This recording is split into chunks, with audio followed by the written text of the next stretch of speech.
Hey, 6th grade. I hope this video finds you doing well. I just wanted to say a quick hello and kind of walk you through what this week's activities are going to look like. Before I do that, I thought I'd let you know what I've been up to. A lot of the same things as last week. I don't know about you, but I think the thing that's getting to me most is the sameness of each day. So we try to break things up, do some new activities. My daughter and I get to spend a ton of time together, which is great, but it's also exhausting. We play outside a lot. She's very much into making muddy messes, so I'll have to post some pictures of what she looks like after a morning outside. And, you know, I try to get some workouts in and not eat all of the snacks that are in our house. My highlight of this past weekend was probably going for a nice bike ride for the first time in a long time. And the low of my weekend was probably running out of my favorite snack and not being able to just run to the grocery store for it. So anyway, here is this week's activities for science class. If you can see in Schoology, you'll be in the Week 2 folder. The first place you're going to look is the Week 2 directions. When you see that, you'll see here's the topic. We're reviewing both our purple and yellow packet, making and separating solutions, and then really diving into solutions with solubility. There are 3 videos for you to watch. They are all Edpuzzle videos, and they are all on the Schoology page. There are 3 articles to choose from. You should read at least 2 of them. One is about solutions, and then more solutions, and then this one is on Actively Learn. All of them are on Actively Learn, and then one called Homogeneous Mixtures. When you go into Actively Learn, you'll see all the articles that I've assigned to you. I'm not going to take down the assignments from the previous weeks, so just make sure you're reading the titles for the articles so that you know which ones you're actually choosing. So your videos and your websites, and then your 3 choices for how to show what you've learned.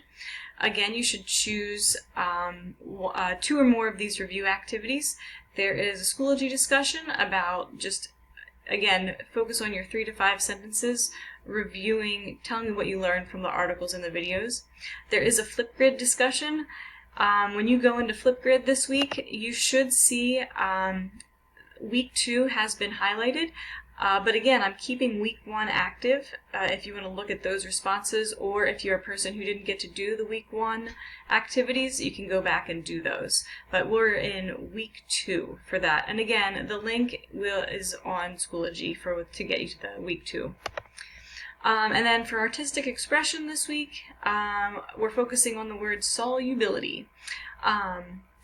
So same things from last week, but this time instead of periodic table, solubility.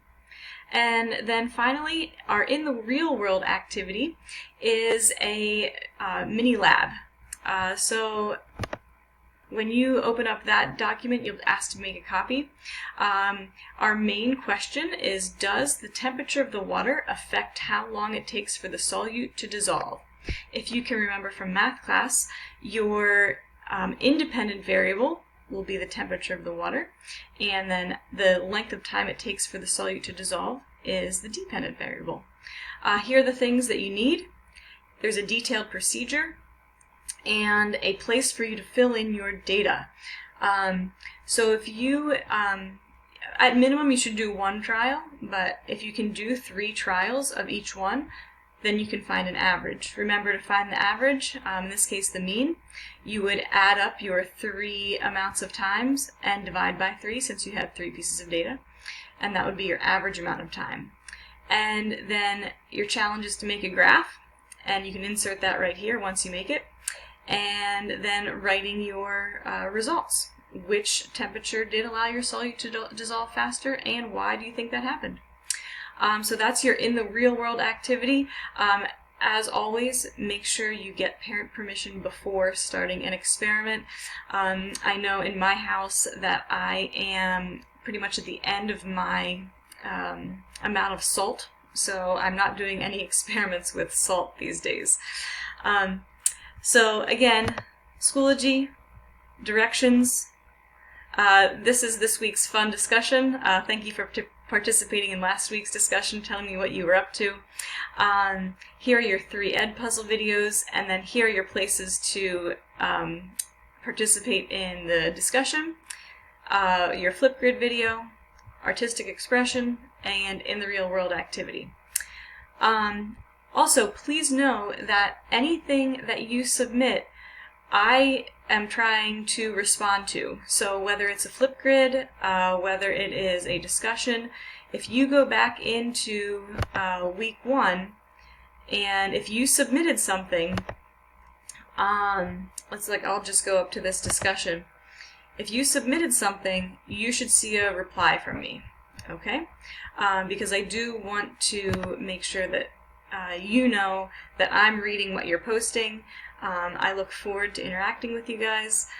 Sorry that the Zoom session didn't work last week. Hopefully it will work this week. Because we don't have school technically on Friday, we'll have to come up with a different day for our science class Zoom. I will post an update about that earlier, or at some point early in the week. Okay? Have a great day and week, and I look forward to connecting with you soon. Talk to you later.